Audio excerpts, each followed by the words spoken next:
नमस्कार मेरे प्यारे साथियों, परमात्मा की महिमा स्वरूप दर्शन में आप सभी मेरे प्यारे साथियों का बहुत बहुत स्वागत है। आज का हमारा विषय है कि दांत मसूड़ों को कैसे मजबूत रखें, इनमें कैसी भी बीमारी हो कैसे ठीक करें। बहुत आसान है। सबसे पहले तो जो मुंह की गंध होती है जिसको हम दुर्गंध मानते हैं उससे घृणा करना बंद करें।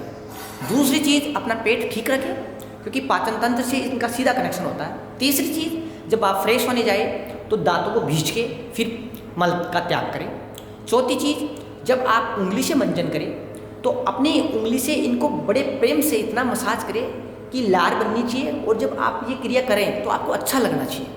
पांचवी चीज़, कभी कभी जैसे सरसों का तेल, थोड़ी सी हल्दी, थोड़ा सा नमक, बहुत कम मात्रा में उसको उंगली पे ले लें, यहाँ पे हथेली में, और उसकी हल्की हल्की मसाज करें। ज़्यादा नहीं करें, हल्की करें, क्योंकि फिर नमक से इन सब चीज़ों का ज़्यादा प्रयोग करेंगे तो मसूड़े छिलेंगे, नुकसान होगा। और कभी कभी जैसे नीम की दातन बना लें आप, और उसको बिल्कुल हल्के हल्के से आप करें। खाने पीने का ये ध्यान रखें कि ऐसी चीज़ें ना खाएं चबाएं। जैसे टॉफ़ी लेते हो आप, अब टॉफ़ी को चूसेंगे तो वो नुकसान नहीं करेगी, आप उसको चबाएंगे तो उसमें क्या चिपचिपापन होता है, गोंद टाइप से होता है, क्योंकि जो चीनी की चाशनी बनती है, आप देखा करो चाशनी बहुत चिपचिपा, उसमें गोंद जैसी प्रकृति हो जाती है। तो उससे अगर किसी पेपर को चिपकाएंगे दीवार पे तो वो चिपक जाता है। तो ठीक इसी प्रकार दांतों में वो चिपक जाता है। दांतों में अगर कहीं गैप हो वहाँ जाके वो फंस जाता है, तो फिर वहाँ पे अपन जैसे उंगली से मसाज करते हैं तो वो निकल नहीं पाता है, ब्रश करते हैं तो फिर कोई चीज़ अगर एक जगह रहेगी, जैसे पानी भी अगर एक जगह रहेगा तो वो सड़ता है। तो ठीक इसी प्रकार प्रकृति ऑटोमेटिक उस चीज़ को ख़त्म करने के लिए, उसको ट्रांसफॉर्म करने के लिए उसमें पायरिया नाम से जो प्रचलित है, ऐसे बैक्टीरिया पैदा करती है, कई प्रकार के बैक्टीरिया। तो उसको खाते हैं जिसको हम कीड़ा लगना बोलते हैं, और उससे दांतों में पस पड़ना, मसूड़े फूलना, दांत में दर्द होना, डांट गलना, ये कई प्रकार की बातें हो जाती है। तो थोड़ा सा ये ध्यान रखें, हम जब हम खा लेते हैं, जब हम कुल्ला कर नहीं रहे, तो इस तरीके से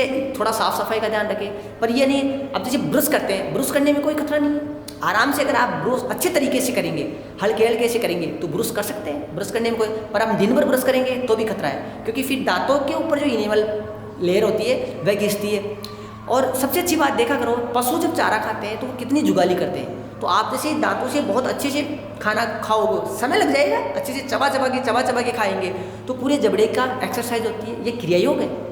तो इससे आपके दांत मसूड़े इतने मजबूत होने लगेंगे, आप फील करेंगे, अनुभव करेंगे कि मेरे दांत बहुत अच्छे हैं, मजबूत होते जा रहे हैं। तो आप देखोगे आपके दांतों की बीमारियां गायब होने लगेगी।